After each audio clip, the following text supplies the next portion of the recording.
There certainly were quite a few developments here today. The day after the jury found Carlos Dominguez guilty of 2 counts of involuntary manslaughter, we learned that Dominguez has actually waived his right to have a jury determine if he was legally insane at the time of those serial stabbings. Instead, the judge determined that he was legally insane at the time of the attacks that traumatized the college town.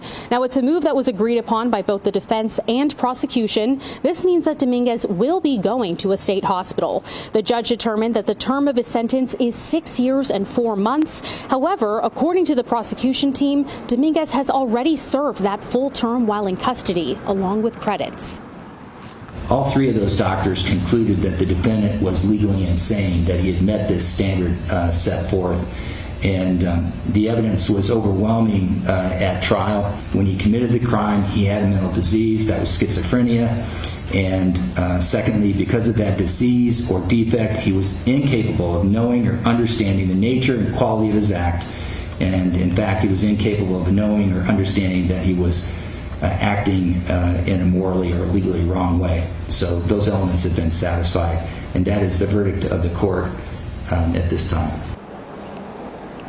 Now, in the coming days, the prosecution is expected to file another motion to keep Dominguez in a state hospital. Dominguez would then be entitled to another new jury trial to determine whether he should remain in custody. He will be at the state hospital at least until a jury decides whether an extension is warranted. If the jury finds that he should be kept in a hospital, he will serve a maximum of another 2 years and would then be entitled to another jury trial. If they find that he should not be kept in state hospital, he will be released.